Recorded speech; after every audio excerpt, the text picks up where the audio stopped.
Saudara, inflasi utama Singapura susut kepada purata 4.8% pada tahun lalu berbanding 6.1% pada tahun 2022.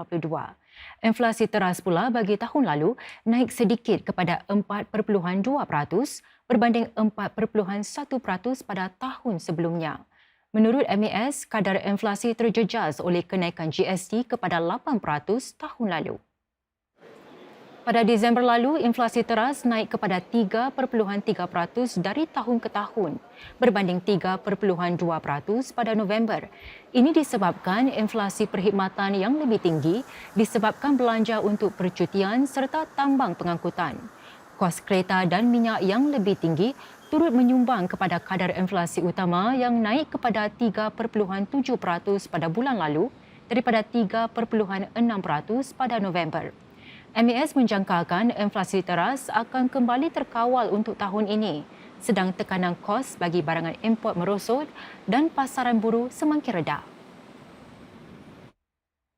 Agensi Sekitaran Kebangsaan NEA menggesa orang ramai untuk meningkatkan langkah waspada demi melindungi diri mereka daripada dicangkiti denggi. Ini sedang penularan melonjak kepada 410 kes pada minggu lalu. Pada 2 hari yang lalu sahaja, 70 kes jangkitan baharu dicatatkan. Kini terdapat 85 kelompok denggi aktif di Singapura dan jangkitan menular dengan cepat terutama di Boon Lay Place dan Pasir Ris Street 52, 53 dan 71. Kawasan-kawasan ini secara keseluruhan mencatat 418 kes denggi.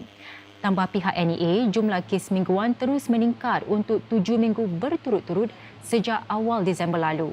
Maka itu, penduduk yang menetap di kawasan kelompok denggi digesa memberikan kerjasama kepada para pegawai yang melakukan pemeriksaan. Aplikasi ubat elok kini semakin popular selepas 3 tahun bergelut untuk menembusi pasaran. Para pemilik rumah menggunakan aplikasi demikian bagi mengurangkan kos yang melonjak sekitar 20%. Memandangkan biaya bahan dan tenaga kerja semakin naik, kos kerja-kerja ubat elok dijangka terus meningkat pada tahun ini.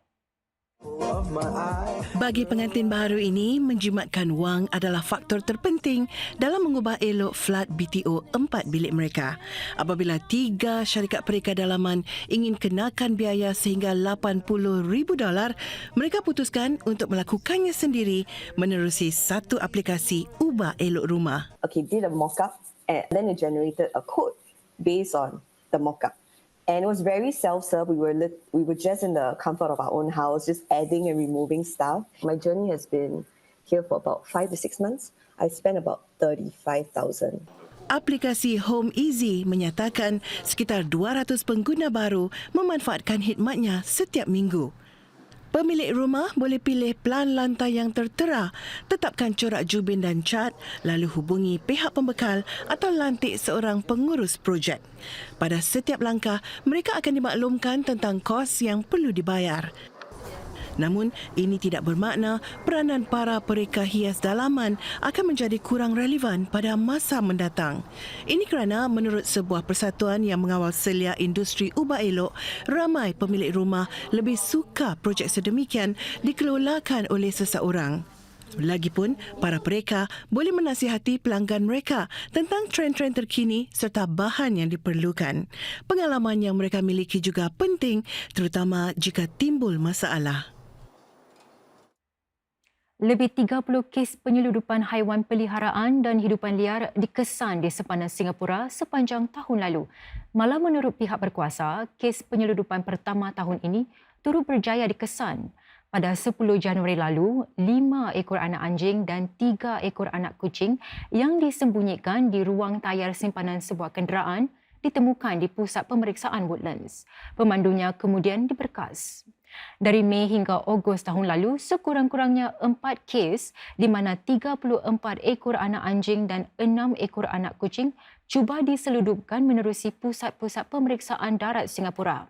Kesemua haiwan itu ditemukan dalam petak-petak yang diubah suai dalam kenderaan seperti di bawah tempat duduk penumpang atau tangki minyak. Pada Mac lalu, lebih 300 ekor burung ditemukan dalam sebuah kenderaan dengan nombor pendaftaran Malaysia. Dua daripada tiga lelaki terbabit dalam kes tersebut dikenakan hukuman paling berat sejauh ini, iaitu dipenjarakan selama 60 dan 72 minggu atas kesalahan menyeludup haiwan. Singapura mengesahkan penyertaan Britain dalam Perjanjian Menyeluruh dan Progresif bagi Kerjasama Rentas Pasifik atau CPTPP. Jepun merupakan negara pertama untuk melakukannya pada lewat tahun lalu. Langkah ini dijangka meningkatkan nilai keseluruhan blok perdagangan ini kepada lebih 20 trilion dolar. Dengan ini, hampir kesemua ekspor Britain ke negara-negara anggota CPTPP tidak dikenakan cukai. Pengesahan Singapura bermakna Britain maju setapak untuk menyertai Pakatan Perdagangan tersebut dan ia sekaligus membuka laluan untuk Singapura mengukuhkan lagi hubungan dua hala bersama UK. Kedua-dua pihak berpeluang meningkatkan kerjasama dalam bidang-bidang yang menjadi keutamaan, ini seperti inovasi dan kemampanan. Dalam catatannya di LinkedIn, Menteri Perdagangan dan Perusahaan Gan Kim Yong berkata, penyertaan Britain ke dalam perkumpulan itu akan meningkatkan nilai ekonomi perjanjian perdagangan. Ia juga akan mewujudkan lebih banyak peluang perdagangan dan pelaburan kepada firma-firma Singapura di luar Asia Pasifik. Dan Encik Gan berharap agar negara-negara lain dalam kumpulan 11 anggota itu juga akan mengesahkan penyertaan UK.